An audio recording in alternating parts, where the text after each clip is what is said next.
और सीधा आपको ले चलते हैं कैबिनेट बैठक में, जहां महत्वपूर्ण मुद्दों को लेकर विचार विमर्श हुआ है। कैलाश विजयवर्गीय जानकारी दे रहे हैं, सुनिए। क्रियान्वयन की हमने वापस अभी एक बार पुनरीक्षित करने के बाद ऐसा लगा कि अभी योजना हमारी अधूरी है और उसमें और पैसों की आवश्यकता है। अब चूँकि केंद्र सरकार ने अपना बजट बता दिया था पहले, पर अब जो भी लागत आने वाली वो मध्य प्रदेश सरकार अपने बजट से देगी। और इस प्रकार मिशन में अब तक लगभग 20,765 करोड़ की लागत की 27,990 एकल ग्राम नल जल योजनाएं राशि लगभग 60,786 करोड़ लागत की 148 समूह जल प्रदान योजनाओं की स्वीकृति प्रदान की गई है। स्वीकृति 27,990 योजनाओं में से 15,947 ग्रामों की योजनाएं पूर्ण हो चुकी है। मैं इसको फिर से रिपीट करता हूँ। स्वीकृत हुई थी वो 27,990 योजनाएं, उसमें से 15,947 ग्रामों की योजनाएं पूर्ण हो चुकी है एवं 12,043 योजनाओं में से योजनाओं के कार्य विभिन्न चरणों में अभी प्रस्तावित है।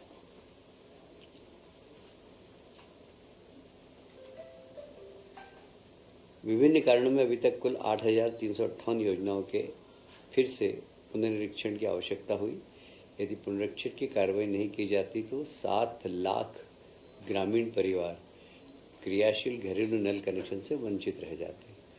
प्रत्येक घर में नल पहुँचे, ये प्रधानमंत्री जी के सपने को पूरा करने के लिए हमने बार बार इस योजनाओं को मुख्यमंत्री जी स्वयं इसका पुनरीक्षण करते हैं और हमें लगा कि इसमें राज्य सरकार के एक बड़े बजट की आवश्यकता है और इसीलिए आज इसको कैबिनेट में लाया गया है। समस्त परिक्षेत्र में कुल 8,358 पुनरीक्षित परियोजनाओं के स्थायी वित्त समिति की बैठकों में विस्तृत परीक्षण के उपरांत कुल लागत 9,026.97 करोड़ की स्वीकृति दिए जाने की अनुशंसा की गई है। इन योजनाओं की मूल स्वीकृति लागत 6,212.76 करोड़ है। इस प्रकार कुल 2,813.21 करोड़ हैं, जो लगभग 13.55% है। योजनाओं की लागत में रुपये 2,813.21 करोड़ की केंद्रांश से समानुपातिक राशि प्राप्त नहीं होगी, इसलिए लागत वृद्धि की संपूर्ण राशि राज्य सरकार द्वारा वहन किए जाना है और इसीलिए मंत्रिमंडल में आया है, क्योंकि केंद्र सरकार ने कह दिया कि जो अब उनका अंश केंद्रांश है वो हम नहीं देंगे और इसीलिए राज्य सरकार इसको वहन करेगी। हमारा उद्देश्य बहुत क्लियर है कि हमें हर गांव के अंदर शुद्ध पानी पहुंचाना है और इसीलिए इतना बड़ा आज प्रस्ताव हम कैबिनेट में लाए हैं। कुल मिलाकर ये 80,000 करोड़ की योजना है।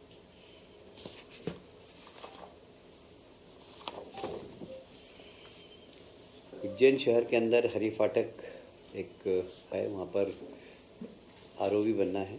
4 लेन 980 मीटर लंबाई है इसकी और अभी वहाँ पर हालांकि ब्रिज है पर 2 लेन का है, पर जिस प्रकार सिंहस्थ आ रहा है और संख्या के बारे में अभी कोई भी अनुमान नहीं है, पर हम अपनी तैयारी उस पर कर रहे हैं कि हमेशा जितने आती है उससे 3 गुना भी अगर जनता आए तो हम कम से कम उनके सुविधापूर्वक आके स्नान कर सके, ये हमारी तैयारी है।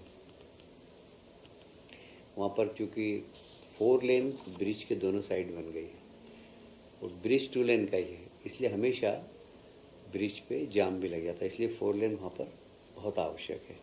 तो ये 4 लेन ब्रिज बनने वाला है। इसकी लागत लगभग 371 करोड़ की है, प्रशासकीय स्वीकृति। आज इसको कैबिनेट ने मंजूरी दे दी है, फाइनेंस की भी मंजूरी आ चुकी है और हमारे विभाग ने भी इसमें मंजूरी दे दी थी। एक और लोक निर्माण विभाग का बड़ा महत्वपूर्ण प्रस्ताव है, ये भी इंदौर उज्जैन ग्रीनफील्ड रोड। इसमें 4 लेन रोड है साथ में पेवर शोल्डर है और साथ में सर्विस लेन भी है। तो यह पहले विभाग बनाने वाला था इस रोड को, पर चूँकि वहाँ के ग्रामीण क्षेत्रों के लोगों की मांग थी कि यहाँ सर्विस लेन भी बनाई जाए, तो इसकी लागत बढ़ रही थी, इसलिए इसको हाइब्रिड एन्युटी मॉडल, जिसमें बीओटी भी होता है और ईपीसी भी होता है, तो ईपीसी और बीओटी दोनों मिलाकर इसको हाइब्रिड एन्युटी मॉडल कहते हैं, एन्युटी मॉडल कहते हैं इसको। और इसकी लागत लगभग अब हो गई है 2935.15 करोड़। इसमें अंडरपास भी हैं, फ्लाईओवर भी हैं, छोटे छोटे मध्यम श्रेणी के पुल भी हैं, जंक्शन भी हैं। इन सब को ध्यान में रखते हुए लागत थोड़ी सी बड़ी है। इस मार्ग को हम कोशिश कर रहे हैं कि हम 17 महीने में पूरा कर दें।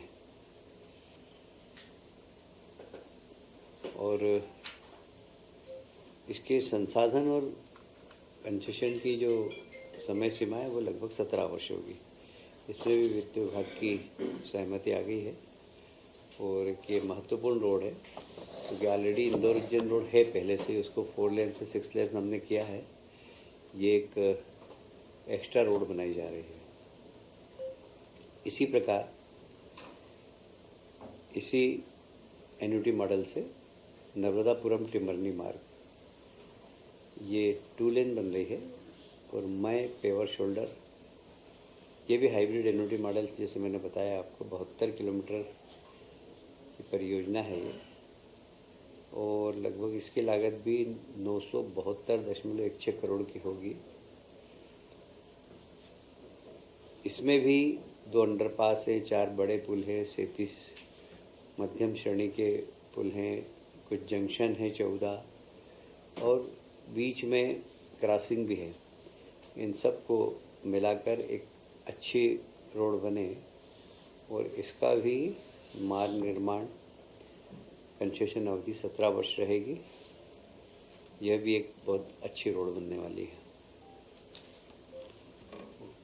आज के विषय मेरे समाप्त होते हैं। इन विषयों से संबंधित कोई आपके पास प्रश्न होते तो पूछ सकते हैं।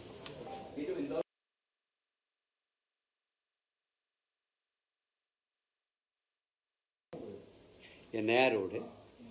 ये अपने एयरपोर्ट से जब हम आगे जाते हैं तो पितृ पर्वत आता है, उसके आगे वहाँ से सीधा ये उज्जैन में जाएगा। 48 किलोमीटर का ही है ये। ग्रीन फील्ड रहेगा में बन रहा है नया रोड। जब भी कोई किसी स्थान पर नया रोड बनता है तो उसको बोलते हैं ग्रीन फील्ड रोड। नहीं है, नई सड़क बन रही है।